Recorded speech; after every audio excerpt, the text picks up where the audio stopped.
Je ne te demande pas quelle. S'il y a seulement pendant 2 jours d'affilée, des tirs non-stop, même les imams deviendront pasteurs. Amen, amen, amen, amen.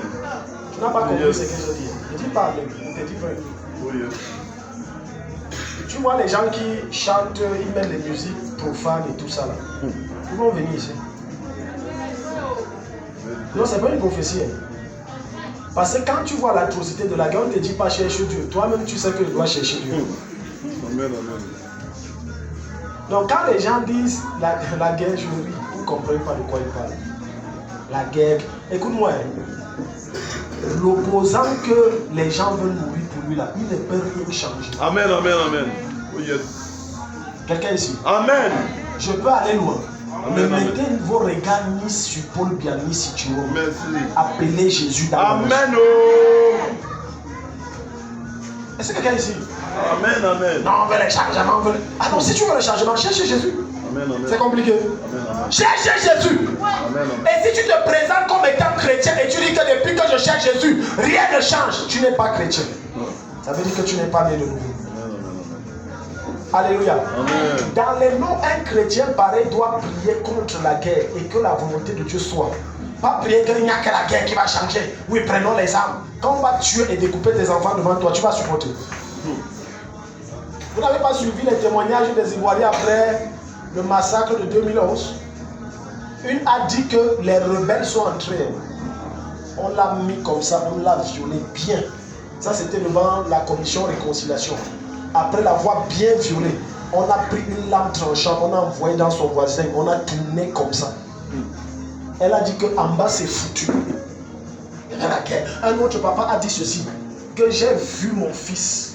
On m'a obligé de voir comment on décapite mon fils et qu'on découpe.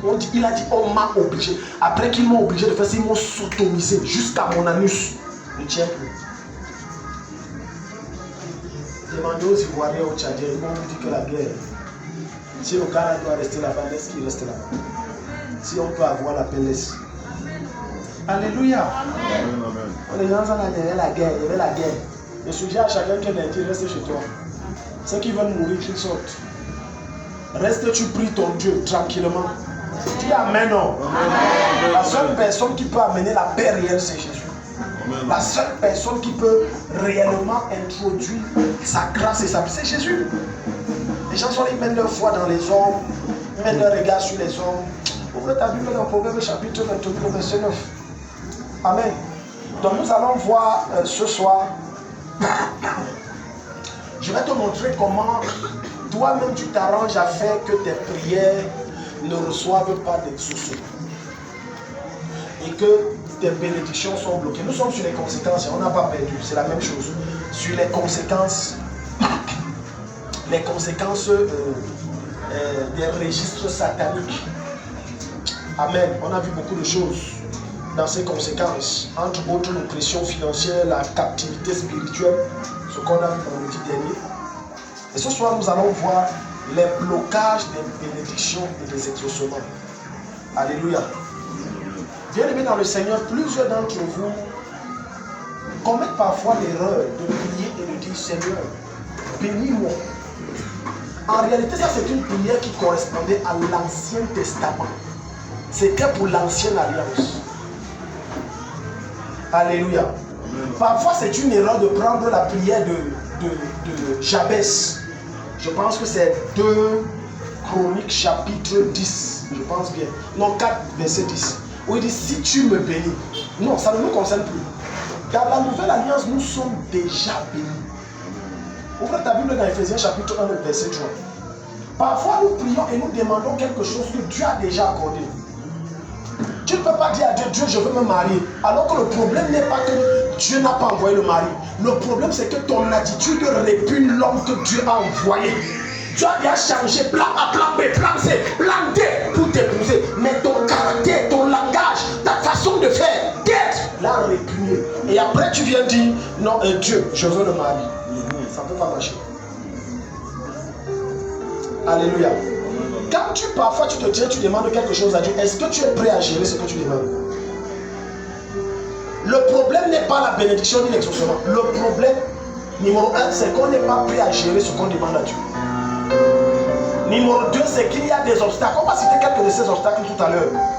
Que nous-mêmes nous avons érigés et qui nous combat et nous maintient en arrière. Tu ne vas pas me dire que depuis que tu sais Jésus, il n'a jamais été autant sourd à tes prières. C'est que tu ne sais pas Jésus. Tu ne sais pas Jésus. Tu ne sais pas Jésus. Comment se fait-il que le païen se plaint que je suis là depuis, ma vie ne marche pas, je suis allé chez les marabouts, ça ne donne pas. Et toi tu dis que depuis que je jeûne, je prie, j'ai vu les hommes de Dieu, ça ne donne pas. Il y a un problème. Il y a des choses qui nous arrivent, on accuse Satan pour rien. Et dans la plupart des cas, c'est notre ignorance qui cause notre chute et qui amplifie notre stagnation. Parfois même ce n'est pas l'ignorance, c'est la rébellion du cœur. C'est-à-dire, je connais la vérité, mais j'estime que par orgueil, je refuse de l'implémenter. Alors Dieu dit, tu vas rester là, je ne t'exauce pas, je ne te bénis pas. La bénédiction est là, mais tu n'as pas accès. Voilà la Bible. Proverbe chapitre 20, je t'en supplie, bien-aimé, écoute-moi. Je vais te dire ce que j'ai dit à plusieurs de mes enfants. Je fais ma part en tant que représentant du royaume. J'enseigne ce que j'enseigne. Mais je ne pourrai jamais être avec toi pour te forcer à mettre en pratique ce que j'enseigne. Parce que ce que je t'enseigne, je veille à l'enseigner moi-même. Je veille à la pratiquer autant que moi-même. Proverbe, si tu as la page, fais la lecture. Proverbe 28. Le verset 9. Proverbe 28, le verset 9, allons-y. Hurry up, please. Proverbe 28, verset 9, il est écrit. Yeah. Si quelqu'un détourne l'oreille. Si quelqu'un fait quoi? Détourne l'oreille. Il détourne l'oreille d'où? Pour ne pas écouter la loi. Pour ne pas écouter la loi. La loi, c'est quoi? La parole de Dieu. Donc si quelqu'un dit que je refuse d'écouter, laisse un peu le piano dans sa main. Je refuse d'écouter l'enseignement. Écouter ici parle de l'obéissance. La première chose qui va combattre ta vie, c'est ta désobéissance. Satan est puissant, mais sa puissance se limite lorsqu'il rencontre des vrais enfants de Dieu. Je répète, écoute, il y a des choses que j'ai dit, il faut noter. J'ai dit, Satan est très puissant, mais sa puissance est annihilée lorsqu'il rencontre les authentiques enfants de Dieu.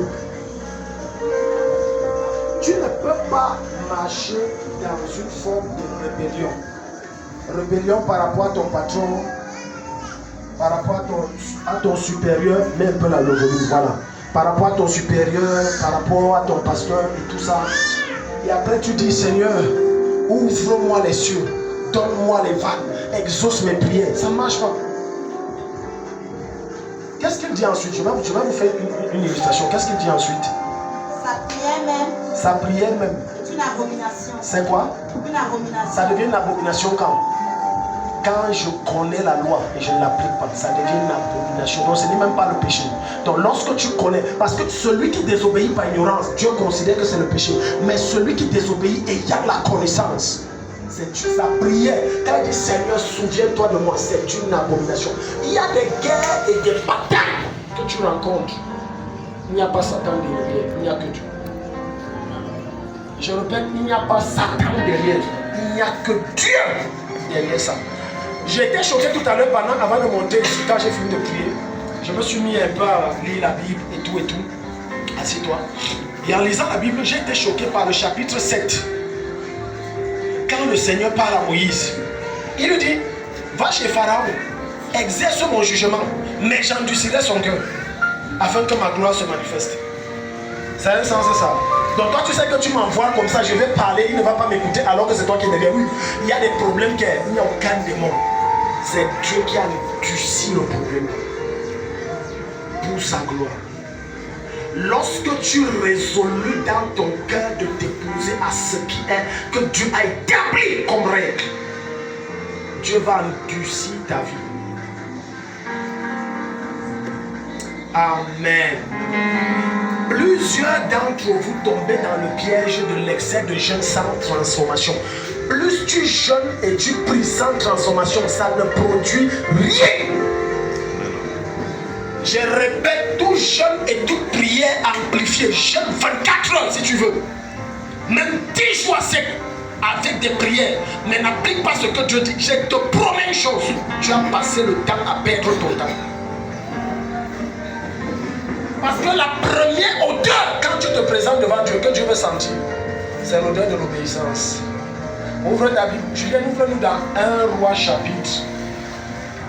1 Roi chapitre 15, le verset 22. J'ai dit la première odeur, note ça, la première odeur, Sylvie, la première odeur, quand tu entres chez Dieu, c'est d'abord l'odeur de l'obéissance. Ce n'est pas l'odeur de ce que tu vas dire.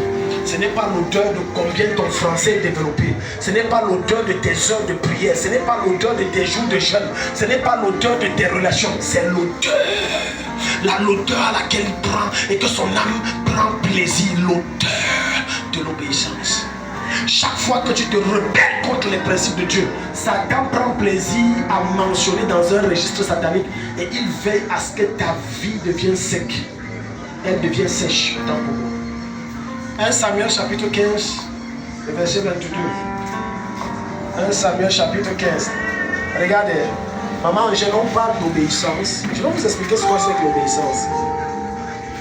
L'obéissance, ce n'est pas lorsque tout devient facile. Ça veut dire, on dit, prends le verre d'eau, tu me donnes. Non, l'obéissance authentique selon Dieu, c'est lorsqu'il y a un obstacle qui se dresse contre toi. Et que là, tu as un dilemme. Soit sauver ta tête en violant la loi de Dieu, ou vendre ta tête en te soumettant à Dieu. Suppose un temps soit pour cette fille. Elle n'a pas à manger, ça fait des jours. Alléluia. Elle n'a pas de maison, ça fait. Elle est maintenant dans la rue. Maintenant, on garde la voiture. Il dit que bon, je peux prendre soin de toi, mais à condition, tu me donnes ton corps. Donc tu vois. Maintenant, sa chair. Parce que si elle n'est pas suffisamment enracinée, et c'est là le problème de plusieurs chrétiens qui un jour sont avec Jésus, un autre jour tombent, un jour il revient, un autre jour il devient. Il dit Seigneur, tous les jours c'est le même péché. Seigneur, pardonne-moi, mais toi-même tu comprends. Tu comprends. Je te promets que tu comprends. Non, je te dis vrai, tu comprends. Mais sauf que le jour où tu meurs, il ne comprendra pas. Si tu meurs dans la condition, il ne comprendra pas. Je te dis, Dieu comprend. C'est pour ça qu'il te laisse autant de temps que possible pour que tu te répandes. Il comprend. Maintenant, cet homme a garé. Oh Dieu, tu comprends, est-ce que c'est ma faute? Bon, je sors seulement avec lui. C'est que je n'ai pas autre chose à faire. Je vais faire comment? Je suis bloqué. Regardez. Tant que ta foi en Christ n'est pas comme un arbre planté près d'un cours d'eau et dont les racines sont tellement profondes et qui donne son fruit en sa saison, et que lorsque la tempête ou le courant d'eau violent vient, bien aimé, tu ne vas pas tenir. Amen. Amen, amen. C'est dans ça qu'on parle de l'obéissance. L'obéissance, c'est que tu as ton salaire, 100 000, 120 000, 130 000, 160 000 sont tombés. Et dans ça, tu as d'abord 80 000 de dettes à payer. Et le loyer à payer. Mais dans ça, Dieu a dit, paye la dîme. Maintenant, les gens commencent à comprendre ce que Dieu appelle l'obéissance. Parce que quand c'est trop simple, ça, c'est pas l'obéissance. Alléluia. Amen. Quelqu'un aime le Seigneur. Regarde, l'amour que Dieu évalue, que tu as pour lui, ce n'est pas ce qui sort de ta bouche. C'est combien tu es prêt à sacrifier ce qui t'est précieux pour le suivre. En ce moment, aucun registre satanique ne peut opérer. Voilà pourquoi dans l'église on aura beau crier sur les gens, reçois, je déclare, je brise. On a brisé, je ne sais pas ça fait combien d'années qu'on brise et on renverse et on terrasse et on déracine. Mais depuis près de 20 ans, tu es là, rien ne bouge. Alléluia. Amen, amen. 1 Samuel chapitre 15, le verset 22. 1 Samuel 15, le verset 22. Je vais te montrer quelque chose. Dis à ton voisin, ne dors pas. Ne dors pas. Reçois la vie de Dieu par sa parole. Reçois la vie de Dieu par sa parole. Alléluia. Amen. Il y a 1 Samuel 15, verset 22. Samuel 15, verset 22, il est écrit. Oui. Samuel dit, l'Éternel trouve-t-il du plaisir dans les holocaustes et les sacrifices? Dans quoi? Les holocaustes. Les holocaustes et les sacrifices qu'il est en train de dire, c'est les semences et les offrandes que tu fais à l'église, tu achètes, c'est si tu payes le loyer au pasteur, tout ça là c'est les offrandes et les holocaustes. Tout ça c'est bien et l'œuvre de Dieu avance. Mais sauf que son cœur agrée ces sacrifices que tu fais pour son œuvre à la mesure et à la dimension de ton obéissance. Fini le verset là, il dit quoi? L'Éternel trouve-t-il du plaisir dans les holocaustes et les sacrifices, Oui. comme dans l'obéissance Dans à la voix de l'obéissance à la l'Éternel? voix de l'Éternel. Voici, Voici. l'obéissance vaut mieux que les L'obéissance sacrifices. vaut mieux. Que les sacrifices. Donc ça veut dire que mon sacrifice n'est agréé que si je me soumets à ce que Dieu exige et attend de moi. Dieu parle à quelqu'un. Ça fait combien de mois que Dieu t'a parlé, fais telle chose à l'église? Tu vois, je te parle des choses bêtes. Parce que les gens attendent des choses grandes venant de Dieu. Alors que c'est dans les petites choses que Dieu nous évalue. Les choses qui semblent être insignifiantes. Il dit, moi je prends plus, j'aime plus ton obéissance que les 10 millions que tu viens de mettre à l'autel. Mais j'aime plus ton obéissance. Alléluia. Écoute-moi. Il y a 3 choses que tu dois circoncire ton cœur. 3. Si tu circoncis ton cœur de ces 3 choses, Dieu va t'aider jusqu'à. Première chose, circoncis son cœur. Il faut noter les choses là. Ce n'est pas les choses écrites dans mon calepin. Quand le Saint-Esprit est en train de m'inspirer, je parle comme ça, il faut écrire. Première chose, la circoncision de l'argent. Quand l'argent ne devient plus ton maître, on ne peut plus t'acheter. Amen. Amen. J'ai dit la circoncision de quoi? De l'argent. Ça veut dire que l'argent ne devient plus mon maître.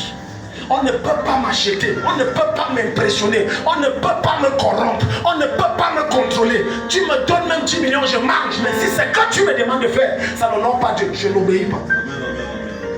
Est-ce que quelqu'un ici? Alléluia. Numéro 1, la circoncision de l'argent. Numéro 2, la circoncision des biens terrestres. Donc tu vois que dans toutes ces choses-là, ça tourne autour de la chair, d'une kanda, vrai ou faux? Alléluia. Si tu ne circoncis pas ton cœur des biens terrestres, l'amour, des voitures, des habits, de la nourriture, tu ne peux pas aller loin. Donc maintenant, 3e circoncision, c'est la circoncision du cœur. Je voudrais dire de ton âme. Ça, c'est la dimension la plus élevée. C'est la dimension où tu laisses Jésus totalement régner. Quand les 3 choses-là sont établies, mon ami, tu es agréable à Dieu, naturellement. Quand tu pries, le ciel te donne. Quand tu cries, Dieu te permet d'avoir accès à ce à quoi il t'a déjà béni. Regarde le verset 23. Il va dire quelque chose de mystérieux au verset 23. Lis le verset 23. Car la désobéissance est aussi coupable que la divination. Dans ta version, si je ne l'aime pas, la version de la Bible va dire que la rébellion est aussi coupable que la sorcellerie. Ça veut dire que quelqu'un qui est désobéissant est un sorcier. Toute personne têtue, c'est un sorcier. Alléluia. Le niveau le plus élevé de sorcellerie, ce n'est pas lorsque tu sors de ton corps selon la Bible. Ce n'est pas lorsque tu jettes des sorts et des charmes et toutes ces choses-là. Non. C'est lorsque tu violes les lois de Dieu. C'est lorsqu'on te parle, tu n'entends pas. Et la conséquence de ça, c'est quoi? Tu es privé d'exaucement et de bénédiction. Maintenant, ouvre Ephésiens 1, verset 3. Je vais vous montrer quelque chose. Nathalie, lève-toi. Maman, j'ai levé. Nathalie, tiens-toi ici. Je vais vous montrer ce qui se passe dans le règne de l'esprit et ce n'est pas la force du diable. Quand tu n'es pas obéissant, tiens-toi ici. Maman, tenez-vous là, prenez vos choses. Prenez vos choses, amis. Ephésiens 1, 3. Ephésiens 1, 3, il est écrit. Oui. Béni soit le Dieu. Béni soit le Dieu. Et Père de notre Seigneur Jésus-Christ. Père de notre Seigneur Jésus-Christ. Qui nous a bénis. Qui a fait quoi? Qui nous a bénis. Qui a fait quoi? Qui nous a bénis. Qui a fait quoi? Qui nous a bénis. De quoi? De toute bénédiction spirituelle. De toute bénédiction spirituelle. Donc ça veut dire que toutes les bénédictions après lesquelles je cours, c'est là, mais c'est dans l'esprit. Ensuite, qu'est-ce qu'il dit? Dans les lieux célestes. Dans les lieux célestes en Christ. Merci beaucoup. Ça veut dire que voilà l'ange qui détient tout ce que tu cries et tu jeûnes et tu soupires depuis des années à Dieu. Est-ce que quelqu'un ici? Amen, amen. Voilà la soeur Nathalie. Mais sauf que la soeur Nathalie, elle a un problème. Son problème, c'est son cœur. Dans son cœur n'est pas circoncis. elle n'écoute pas, elle est rebelle, elle est orgueilleuse, elle est arrogante, alors que sa situation n'évolue pas. Et tout ça là. Mais en réalité, depuis elle fait que dire quoi? Seigneur, élève-moi. Seigneur, bénis-moi. Elle est même allée jusqu'à dire ce que certains d'entre vous ont dit. Père, si tu me lèves et tu me bénis, le salaire, si je te donne 30%.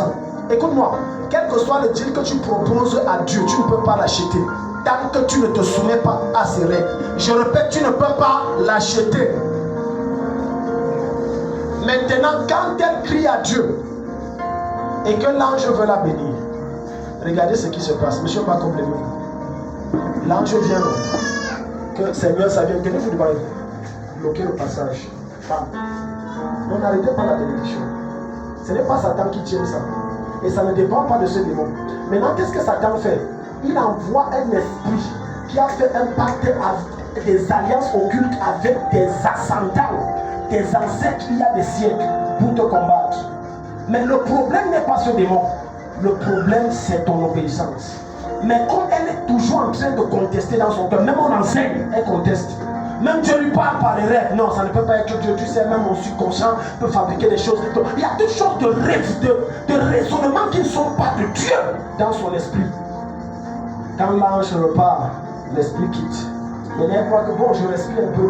Oh Seigneur, je suis fatigué de cette vie. Quand elle crie encore, Seigneur, envoie. Vous voyez ça?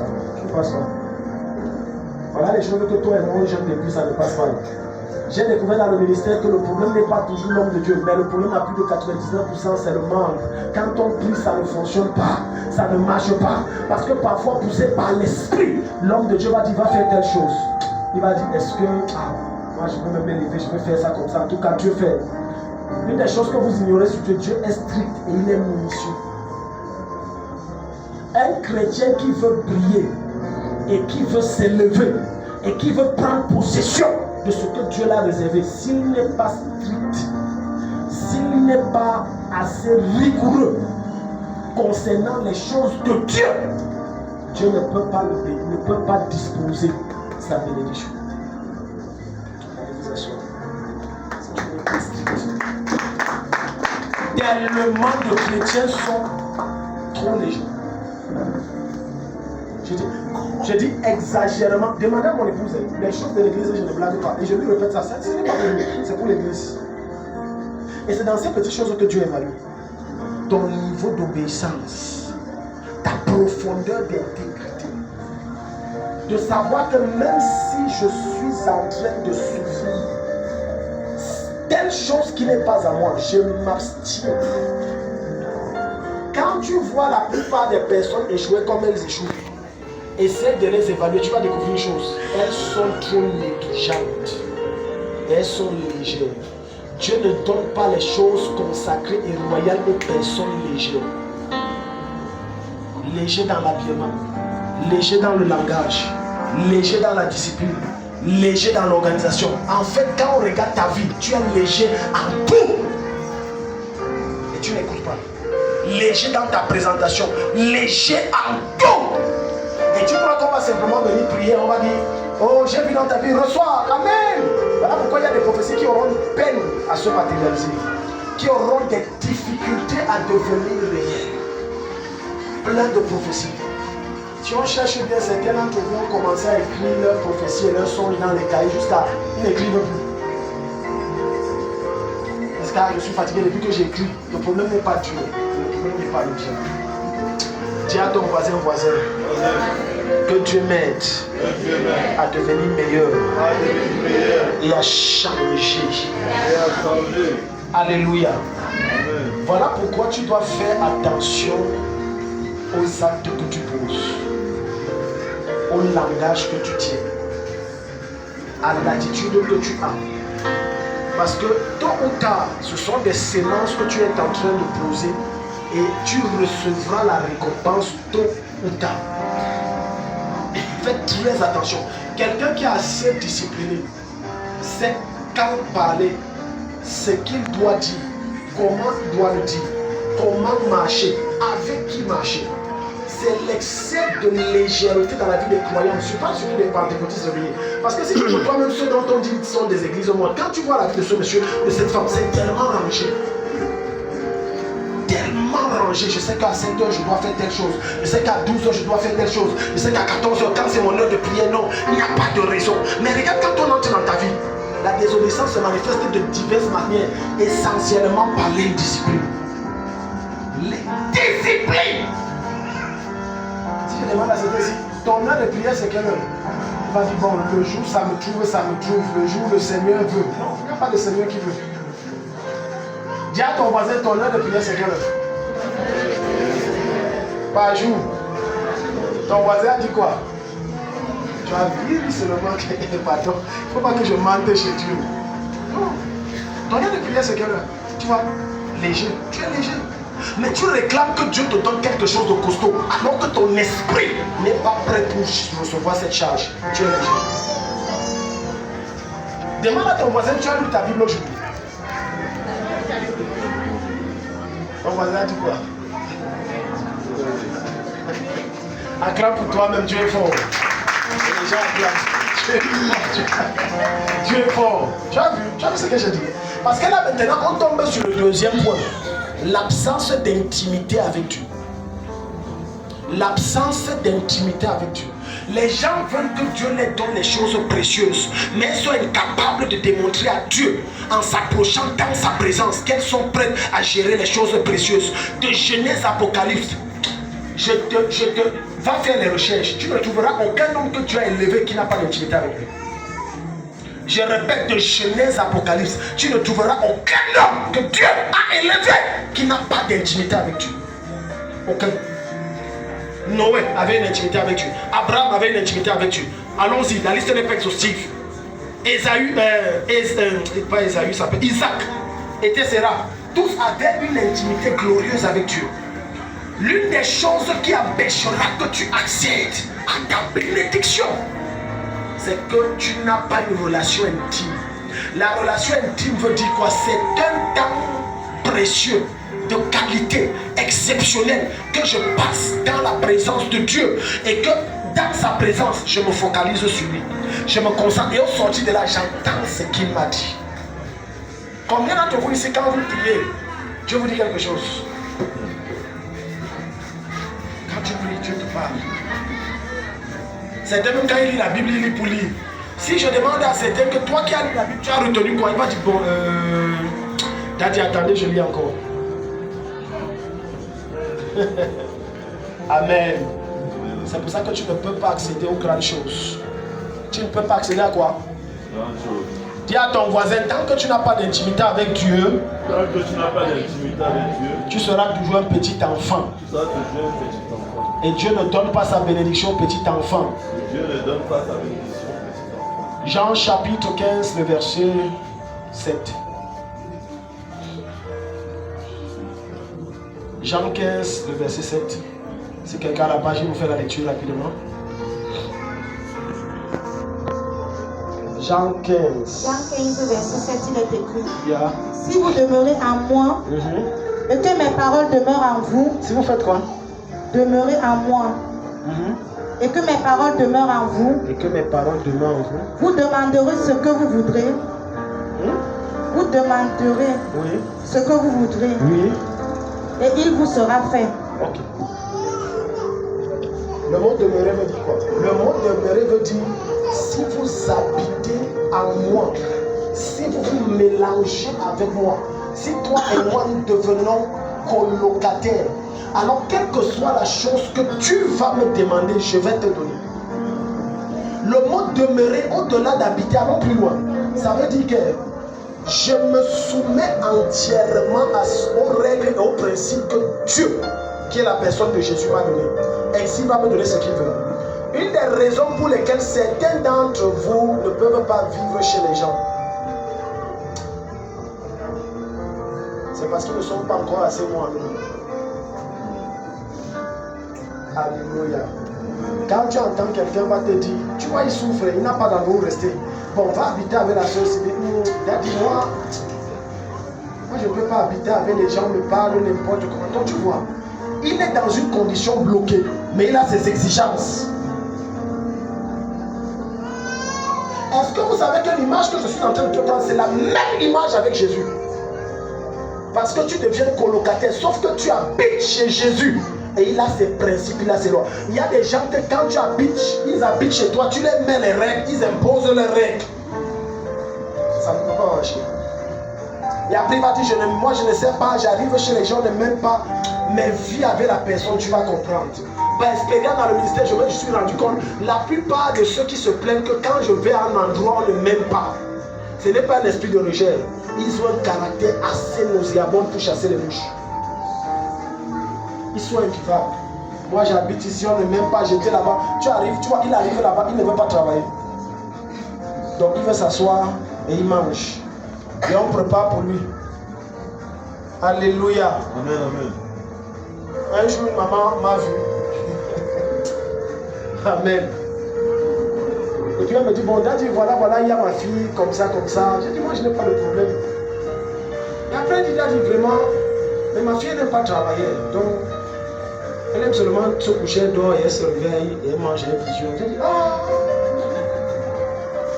J'ai dit, bon, rentre, je vais te rappeler. Jusqu'aujourd'hui, c'était fini. Donc, ta fille doit venir. Elle dort. Elle se réveille à l'heure qu'elle veut. On a préparé, on lui a donné, elle mange, elle visionne. Wesh. Non, vous les mamans, je vous donne le chapeau. Wesh, jusqu'à toi, tu viens me dire ça. Sopleke supalia. Ekusapalia. Quand tu vois le genre de trajectoire là, tu n'as pas besoin de révélation pour savoir que la fille là et la maman là elles-mêmes sont les obstacles au mariage de leur propre fille. Non, je t'ai dit, aucun homme ne va accepter que sa femme se couche, elle dort et lui il devient là. Aucun homme, ça n'existe pas. Donc tu te couches, tu manges. Moi, daddy, je prie, en priant, je balaye le sol. En priant, je lave. Pendant ce temps, mon prépare. Et après, quand tu viens dire, daddy, j'ai eu une oppression la nuit et je prie encore. Donc tu vois que ce qui nous disqualifie de plusieurs opportunités que Dieu nous a données, c'est notre comportement. Qu'est-ce qui a provoqué la chute d'Adam dans le jardin d'Éden? C'est son comportement. Un comportement d'irresponsable. Ce n'est pas son péché, c'est son comportement. Irresponsable. Il commet une gaffe au lieu de revenir vers Dieu et dire voilà ce que j'ai fait. Dieu même lui dit tu as fait quoi? Il dit c'est la femme là, donc c'est ta faute. Il y a plein de gens comme ça. Quand ils échouent, ils veulent prendre leur faute et mettre sur quelqu'un d'autre. Leurs échecs, mettre sur quelqu'un d'autre. Leur retard, mettre sur quelqu'un d'autre. Leur stagnation, mettre sur quelqu'un d'autre. Non, si je tourne autant, c'est que c'est l'autre. Tu es un mauvais perdant. Alléluia. Une des choses qui m'a permis d'avancer vite, je veillais à ne pas. Je me pose toujours les questions. Quand ça ne va pas, je ne pose pas les questions que ce n'est pas des uns. Je dis que j'ai échoué. Parce que quand tu te poses cette question et que tu es sincère, le Saint-Esprit va te dire tu as échoué ici. Et là tu peux corriger le tir et aller vite. Mais si tu passes le temps à dire c'est l'autre, c'est elle, tu ne peux pas évoluer dans ce que tu fais. Tu ne peux pas avancer dans ce que tu fais. Dieu ne met pas à disposition ses bénédictions et ses exaucements à ceux qui n'ont pas le courage et la sincérité de reconnaître ici là, maman, il dit j'ai tort. Vous savez, l'un des plus grands problèmes dans l'église, c'est de reconnaître lors d'un conflit que j'ai tort. Alléluia. Non, je te dis, non, j'ai tort. Je reconnais ici que j'ai tort. Pardonne-moi. Non, je n'ai pas tort. C'est lui qui a tort. Non. Et ça, tu vas le trouver le plus souvent chez les femmes. Amen. Amen. C'est le monsieur Marie qui peut me comprendre ce que je dis. Tu épouses une femme, elle n'a jamais tort. Rassure-toi pour demander pardon même qu'elle a tort. Il a reçu les hommes comme ça, il dit, daddy, ma femme si, elle n'a jamais tort. J'ai dit que, félicitations, tu viens de te marier. Tu sais pas que la femme est comme ça. Non, c'est que tu viens de te marier. Jamais tort. Même quand elle a tort, elle va tourner que c'est toi qui as tort. Donc elle se fâche sur quelque chose qu'elle a tort. Jusqu'à tu viens dire ouais chérie, ouais ce n'est que l'affaire là. Mais tu m'as fait mal, mais c'est qu'elle a tort. Amen. Amen, Non, amen. écoute-moi bien aimé dans le Seigneur. Merci beaucoup. Ouvre ta Bible dans. Relis le verset là d'abord. Jean 15, verset 7. Jean 15, verset 7. Nathalie, lève-toi encore. Je vais montrer quelque chose. Jean 15, verset 7. Regarde. Jean 15, verset 7, il est écrit. Si vous demeurez en moi, Si vous demeurez en moi, et que mes paroles demeurent en vous, et que, mes paroles, attendez, suivez ici. Si vous demeurez en moi, maintenant regarde. Plusieurs viennent à l'église mais ne demeurent pas en Christ. Tu peux être à toutes les réunions et tous les programmes de l'église, mais ta vie ne change pas malgré les prières. Ou ça donne semblant de changer et tu tournes en rond. Et tu risques de te retrouver en train d'accuser Dieu et le pasteur qui sont des vauriens. Mais en fait ce n'est pas ça, parce que toi tu ne demeures pas en Christ. C'est que je t'enseigne là, j'ai vu ça chez plein de chrétiens. Je me suis posé des questions jusqu'à ce que Dieu m'éclaire, me dit, ce n'est ni moi ni toi, c'est lui-même. Les gens veulent que Dieu leur donne le fruit qui sort de lui, mais refusent de demeurer en lui. Sylvie, lève-toi, je vais te montrer. Quand le Seigneur dit, si tu demeures en moi, viens, reste ici devant elle. Voilà Jésus. Amen. Amen, amen. Il faut suivre. Parce que vous croyez que c'est simplement se tenir et dire Amen. Amen. Le message était bon. Dieu sait que le message était bon. Donc on a prophétisé sur ma vie. Je viens déjà rendre grâce à Dieu parce que ça va venir. Oh, j'ai peur que ça n'arrive jamais. Ça risque de prendre tellement de temps et ça n'arrive jamais. Il dit si tu demeures en moi. Il n'a pas dit si Jésus demeure en toi. Les gens veulent que Jésus demeure en eux. Demeurer en lui veut dire se soumettre à ses lois et à ses principes. Demeurer veut dire mets les mains sur ses mains. Arrête là comme ça. Arrête bien, arrête bien. Ça c'est si tu demeures. Voilà Jésus. Voilà la sœur Sadio. Elle a rencontré Jésus. Jésus dit si tu t'accroches à moi, c'est ça demeurer. Si tu habites en moi, dans demeurer en fait il y a manger le repas du Seigneur au quotidien. Je ne te parle pas de la Sainte Seine. Je te parle de la profondeur de sa parole. Et ensuite il dit si tu mets les principes que je te donne, parce que c'est moi le maître de la maison et chez moi il y a des règles et des principes. À 17h il n'y a plus personne dehors. On mange 3 fois par jour, 6h, 12h, 21h. Il dit si tu appliques ça, il est impossible que je ne t'exauce. Il est impossible que tu ne sois béni. Tu ne peux que porter de bons fruits. Mais maintenant regarde la soeur Sadio. Maintenant le Seigneur dit suis-moi. Arrête là, arrête les reins. Voilà, suis-moi. Maintenant elle voit que comment c'est dur comme ça. Elle dit que Kaïwaï. Moi je veux d'abord me chercher. On va voir Jésus après. Et puis on voit le monsieur ici. Et Jésus s'arrête. Parfois elle marche avec le Seigneur part à gauche. Elle dit que non, parce qu'elle voit que le chemin que Dieu a dit prend, il y a les épines, elle est tortueuse, elle est cabosseuse. Elle dit que non, moi je vais essayer. Ici c'est vert. Et c'est l'erreur, il y a beaucoup de l'eau dans l'église. Il ne marche pas à la vue. Non, parce que ce monsieur est métis. Il a 4 voitures, il a un duplex. Il est bien pour ma fille. Et on est du même village. Donc c'est qu'il est bien pour ma fille. Donc tu vois, ça c'est l'autre. Elle continue jusqu'à ce qu'elle se rende compte que c'est Sodome et Gomorrhe. Mais pendant ce temps, qu'est-ce qui se passe? Jésus est resté là, il attend. Plusieurs marchent avec le Seigneur, mais ont laissé Jésus à un carrefour. Et ils sont convaincus que Jésus est avec eux. Jésus n'est pas avec eux, ça fait tellement longtemps. Alléluia. Et tu vas continuer de prier Jésus. Elle est sûre que Jésus est là. Seigneur, vraiment, si tu... Seigneur, ça c'est dans sa tête. Mais Jésus n'est plus là. Jésus l'a laissé. Elle continue de marcher. On est dans demeurer. On est dans demeurer. Si tu demeures, elle ne demeure pas. Parce que dans ça, Jésus a dit patiente, je vais te trouver un mari. Elle dit oh là je passe. Patiente, il y a un bon travail qui arrive. Oh non, non, non, non, non, non, non. C'est moi je ne peux pas patienter. Il y a tel là qui m'a donné 40 000. Moi je veux me lancer. Là voilà. Jusqu'à ce qu'elle tombe à Sodome. Sodome c'est le mur. Tu comptes ta tête, bang, tu tombes avant de te relever. Elle dit que Jésus est où? Elle revient. Et comme Jésus est tellement bon et patient, il attend. Mais sauf que entre le temps où elle a laissé Jésus et elle est entrée à Sodome et le temps qu'elle a passé pour revenir, 20 ans sont passés. 20 années sont passées. Je suis en train de t'expliquer ta vie. Alors que si tu demeurais dans le Seigneur, tu avais eu une intimité réelle. Parce que dans l'intimité avec Dieu, les gens pensent que ce n'est que jeûner et prier. Non, l'intimité avec Dieu exige une mort en soi. Quand il n'y a pas de mort en soi, ton intimité avec Dieu est fébrile. Elle ne vaut pas grand-chose.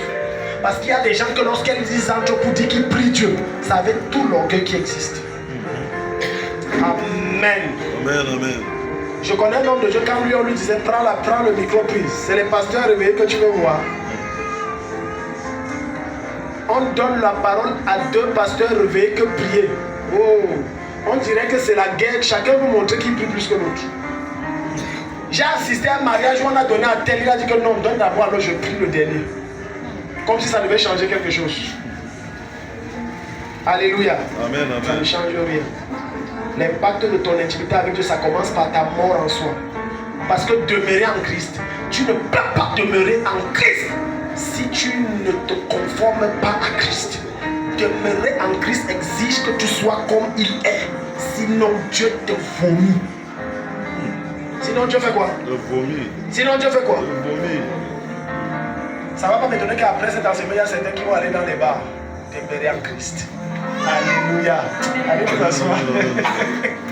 Demeurer en Christ. Parce que vous croyez que Jésus c'est un marabout. Tu vas voir quelqu'un va disparaître de l'assemblée pendant 1-2 mois. Le jour où il apparaît, tu comprends que Satan l'a visité.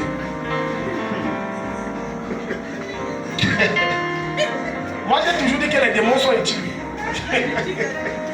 Non, ils sont utiles, je te dis vrai. Les démons sont très utiles. Très utiles. Voilà pourquoi il y a des sorciers qu'on aura prié, meurs! Dieu va dire ne meurs pas. Parce que ce sorcier est la garantie de ton salut. Ah, les gens maintenant sont calmes. Tant que le sorcier la vie, tu seras toujours en train de jeûner et de prier. Seigneur, Dieu ne tue pas. Le jour où tu fais comme ça, tu somnolles. Le sorcier te frappe, tu te réveilles. Hey. Hier, je partais dormir avec mon épouse. Par erreur, j'ai envoyé la main dans l'interrupteur. L'électricité qui est partie à moi, le sommeil est parti. J'ai dit chérie, il dit il y a quoi? Je viens de me réveiller. Donc il y a des esprits, tu auras, écoute-moi. Regarde, parce que la Bible va te dire qu'après la sortie d'Israël d'Égypte, Dieu va dire que je ne chasserai pas les Phérésiens, les Girgasiens, les Essiens de vous, du près de vous. Parce qu'ils vous serviront quoi? Chaque fois que vous allez me désobéir, je vais les utiliser pour vous torturer. Il y a des problèmes que tu auras beau jeûner, prière. Dieu n'enlève pas ça. C'est la garantie que tu as. Tu ne perds pas le nom. Alléluia. Alléluia. Le sorcier de mon quartier là, il faut qu'il meure. Le lendemain, tu le vois. C'est comme si la prière là a veillé à renforcer sa force. Le matin, quand tu le vois, cette vieille femme de 80 ans qui marchait avec le bateau, c'est comme si toute la nuit de prière que tu as prié, tu lui as chargé l'énergie de marcher sans bateau et de dire c'est comment voisin. Dieu veille à ce qu'il soit là. Alléluia. Amen, amen. La vérité est la suivante. S'il n'y a plus d'esprit qui te combat, tu n'auras plus le temps de Dieu dans sa présence. C'est vrai. Je répète. S'il n'y a plus d'esprit, écoute. Quand on prie ici, il y a un type d'esprit que Dieu enlève, mais il y a un autre que Dieu laisse. Pour que tu sois toujours. Dis Amen. Amen, amen, amen, amen.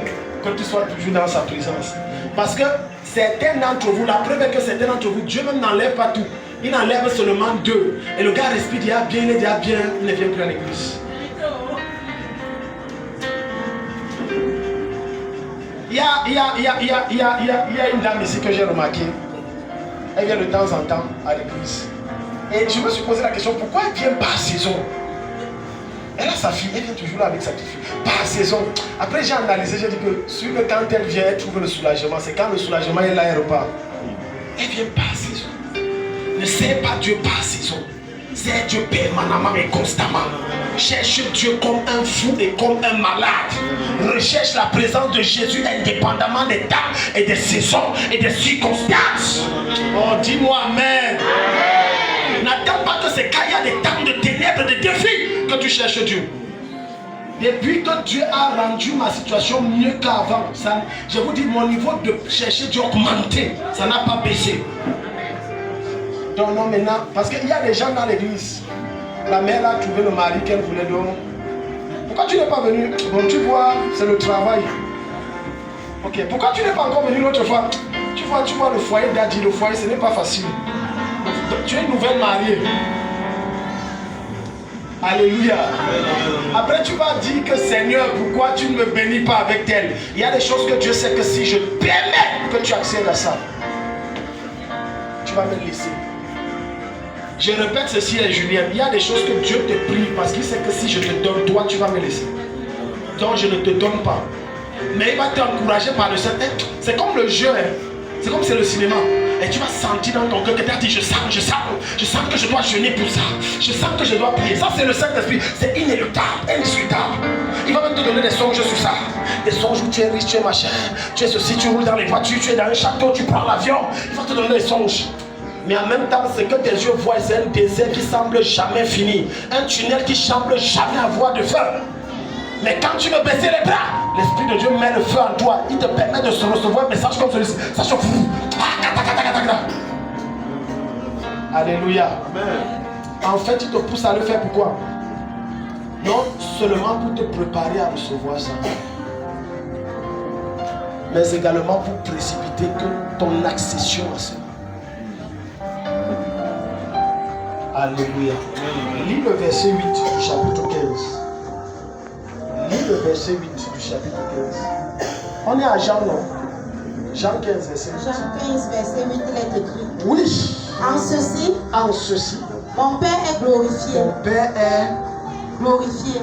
Il est glorifié en quoi? Que vous portiez beaucoup de fruits. Attends, Julien, Dieu est glorifié en quoi? Ce n'est pas que tu portes beaucoup de fruits, non. C'est que tu demeures en Christ. Parce que porter les fruits, c'est la conséquence de demeurer en Christ. Maintenant, le verset, il va t'amener plus loin. Pardon, si ton voisin doit revenir. Les choses profondes comme ça que Dieu est en train de te parler, tu ne dois pas dormir. Parce que les gens croient qu'il faut seulement comprendre. Je dis, tu pries sans la parole, tu pries pour rien. Quiconque prie, jeûne sans mettre la parole et la comprendre, tu pries pour rien. Je t'explique pourquoi depuis des années tu pries et tu jeûnes avec des hommes de Dieu, il n'y a pas de productivité. Donc il dit que le Père est glorifié, non pas parce que tu portes des fruits, non. Porter les fruits, c'est la conséquence du fait que je sois attaché et ancré en Christ. Maintenant, ce verset est en train de te révéler qu'il ne suffit pas de prier pour chasser les démons. Prier et chasser les démons, c'est une bonne chose. Prier et lancer ceux jetés dans la guerre spirituelle, c'est une bonne chose. Mais le secret le plus profond pour pouvoir porter suffisamment de fruits, c'est ancré en Jésus, enraciné en Jésus, être passionné de Jésus, être enfoncé en Jésus. C'est-à-dire tu respires Jésus, tu dors Jésus, tu manges Jésus, tu rêves Jésus, tu parles Jésus, tu vois Jésus, tu entends Jésus, tu marches Jésus, tu t'habilles Jésus. Maintenant quand tu appliques ça, quand les forces qui se tiennent contre toi, tu vas dire Père qu'il dégage, ça va lâcher. Ce n'est pas parce que tu pries trop, c'est parce que tu demeures en lui. C'est parce que tu fais quoi? C'est parce que tu fais quoi? En semaine, une de mes filles m'amène à l'hôpital central. Alléluia. Amen. Et le monsieur était comme ça. Il ne parle pas, il ne bouge pas, c'est les yeux seulement qui bougent. Je lui ai dit qu'il y a quoi? Et ce sont les musulmans. Bon, il dit que lui ne sait pas, ça a commencé comme ça depuis 6 mois, il est comme ça, il est inerte, il ne bouge pas, il ne parle pas, il ne fait pas ceci, il ne fait pas cela. Et vous êtes allé à l'hôpital? Oui, on a marché, c'était aux urgences, non pas aux urgences, il y a les VIP à l'hôpital central. Le standing, merci beaucoup monsieur le standing. On a fait les examens, on ne voit pas grand chose, les machins. Les membres sont déjà passés, fatigués et tout. Et j'avais dit à ma fille que je ne travaille, si tu choisis, soit c'est le marabout, soit c'est Jésus. Et quand j'arrive là-bas, je parle, j'ai prêché aux musulmans là. Sa mère, ses soeurs étaient là, j'ai prêché. Wesh. Parlez d'abord. Vous voulez la guérison, non? Donc vous êtes obligé d'écouter le Jésus que je parle là. Amen, amen, amen. Alléluia. Amen. Maintenant, Dieu ne m'a pas exaucé parce que je prie trop. Non! Mais parce que je demeure en lui. Et c'est ça que je t'explique, demeurer là. C'est pas prier, prier, Dieu aime, c'est bien. Mais c'est également se soumettre à ses principes. Ce que je fais, est-ce que c'est au nom de Dieu? Non, Dieu n'aime pas. J'ai des tentations ici. Est-ce que c'est parce que j'ai faim que je dois manger? Non. Est-ce que je dois voler parce que j'ai faim et que je n'ai rien à manger? Non. Maintenant, le fruit là, c'est ça que je viens de te dire. Les évidences de l'esprit deviennent naturelles. Ça veut dire... Tout à l'heure, un de mes amis, les démons, je vous ai raconté son histoire ici. Il est tombé sur une mauvaise femme. C'est une nordiste comme lui, c'est une nordiste. Amen. On est dans le village. Alléluia. Alors, alléluia. Je m'épouse ma soeur nordiste. Je vous ai je le gars, de quel quartier? Non, voilà ensemble. Non, on va se marier. Toi, tu es la femme que Dieu a envoyée depuis. Le monsieur est riche, il est devenu sec comme le boulga. Parce que tu crois que quand j'entre dans le règne de l'esprit, toi et moi on est frères dans la chair, tu te trompes très mal. Dès que dans le règne de l'esprit, on est frères que si on appartient au même cas. Si je suis des ténèbres, tu es des ténèbres, tu es mon frère. Si je suis de la lumière, tu es de la lumière, tu es mon frère. Ça n'a plus rien à voir avec le sang qui coule dans les veines. Il a tiré sa leçon, personne ne l'a enseigné, lui-même il a compris. Il a séché. Il dit j'ai tout essayé, pasteur. C'est un ami. Un jour il m'appelle, il me dit que c'est fort. Pardon, prie. On a prié. J'ai fait une simple prière. Chaque fois on l'appelait, mais il n'y avait jamais d'interview. On appelle, il n'y a pas d'interview. Il dit que ouais, on appelle, il n'y a pas de. Je dis que maintenant là, il y aura une interview, on va t'embaucher. Amen, amen, amen. Mais après la prière, ça même pas, ça fait quoi? 2-3 jours. Il dit que, oh, pasteur, les interviews, ça pleut seulement, ça pleut. J'ai dit que tu as vu. C'est demeurant en Christ. Dis à ton voisin, c'est demeurant en Christ. Quand tu demeures en Christ, aucun esprit ne t'oppresse plus. Dans tes rêves, on ne te donne plus à manger. Certains d'entre vous, si j'ai dit la dernière fois qu'on t'a mangé jusqu'à tu t'es réveillé, le ventre était gros. Et il y avait même différents menus. Certains diront cette nuit, Daddy, ne pars pas loin. Ne pars pas loin, cette nuit-ci. Cette nuit. Ta lumière, la lumière de Dieu que tu dégages est à la mesure de ta profondeur à laquelle tu es. Tu demeures en Christ. Il faut écrire ça. L'éclat de ta lumière dans le règne de l'esprit est à la mesure de la profondeur à laquelle tu demeures à Christ. Est-ce que vous savez que ce n'est pas parce qu'on a creusé un puits qu'on doit boire l'eau du puits là. Il y a une certaine profondeur qu'on doit creuser pour avoir l'eau potable. Vous le savez. Alléluia. Le goût de l'eau change. Le goût de l'eau est bon par rapport à la profondeur de l'eau. Plus tu creuses profondément, plus l'eau est claire et elle est bonne. C'est la même chose avec le Seigneur. Je prie pour toi au nom de Jésus que la grâce d'entrer dans les profondeurs de Dieu soit ta portion. Que tu demeures en Jésus profondément au nom de Jésus. Au nom de Jésus. Au nom de Jésus. Je déclare dans ta vie après ce soir, plus aucun esprit ne pourra oppresser ta vie parce que tu es enraciné en Christ. Au nom de Jésus. Alléluia. C'est quand Dieu te donne un peu qu'on saura si tu es enraciné en Christ ou pas. Je dis quand Dieu te donne un peu. Quand Dieu te donne un peu. Les opportunités de pécher chez moi, c'est plein, mais je ne tombe pas dedans. De tromper ma femme, c'est plein, je ne tombe pas dedans. Si c'est payer l'argent, aller à l'hôtel, je peux le faire, je ne le fais pas. Pourquoi? Parce que la manière dont mon cœur est en Jésus est. Alléluia. Amen, amen, amen. Alléluia. Amen. Parfois, tu as des oppressions parce que dans ton esprit, tu rêves plus, tu penses plus à tes problèmes que tu ne penses à Dieu. Rentre faire l'exercice, pense moins à tes problèmes et pense au Seigneur. Tu verras que tu ne seras plus oppressé. C'est ton excès de réflexion. Je vais rembourser la dette, c'est comment? Je vais faire telle chose comment? Finalement, tu viens de donner un accès aux présences occultes. Et quand tu rêves, tu vois comment on te fouette jusqu'à ce que ça devienne réel. Alléluia. Tu vois comment on te tape. Tu vois comment on te torture. Certains ont peur de dormir. Quand j'ai peur de dormir, parce que si je tombe, on va me battre. Mais Ça, c'est normal. Quand tu penses à quoi? En dormant là, tu penses à quoi? Tes pensées, c'est une ouverture dans le règne de l'esprit. Tes pensées. Donc arrêtez de dire que non, c'est qu'il y a trop d'esprit occulte derrière toi. Il y a trop d'esprit occulte derrière toi parce que tu es moins derrière Jésus. Quand tu es plus derrière Jésus, ces esprits n'ont pas besoin, ils te fuient. Alléluia. Ouvre ce dernier verset. On me dit que c'est déjà fini. On va se lever bientôt pour prier. Ouvre ce dernier verset. Est-ce que Dieu parle à quelqu'un ce soir? Jacques chapitre 4 verset 3. Jacques 4 verset 3.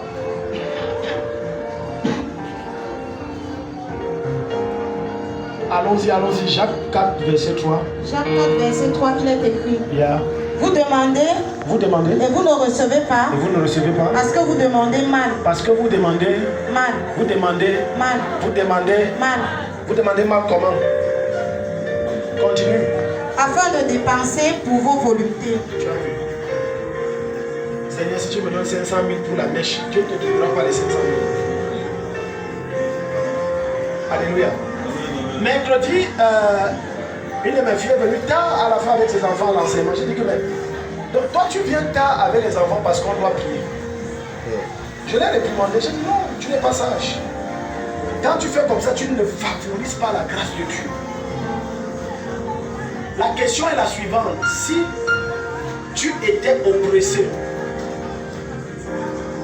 est-ce que tu resterais à la maison? La question est la suivante. Si un esprit torturait ton enfant ou torturait ta vie, ou ton état de santé n'allait pas et que tu as marché dans les hôpitaux, il n'y avait pas de suite, est-ce que tu resterais à la maison? Pourquoi est-ce que vous voulez jouer avec Dieu? Vous voulez faire de Dieu votre objet. Parfois je me tiens ici, j'enseigne et je vous rends ministère et on prie, je fais les délivrances. Deux fois je suis exténué. C'est pour ça qu'après quand je rentre, les gens je dis que je ne peux pas, je suis exténué. Vous n'avez pas l'idée, je suis exténué. Deux fois le dimanche, quand je me tiens là, je n'ai pas envie de venir à l'église. Je vous fais cette confession. Mais j'impose ça à ma chair parce que c'est déjà dans mon ADN, c'est comme ça. Quand on m'a bâti dans la foi là, c'est comme ça, on m'a dit que c'est comme ça. Donc j'applique ça, même avant de devenir pasteur, c'est comme ça. Même quand j'étais étudiant, des fois je ne voulais, je partais, c'est comme ça, c'est comme ça.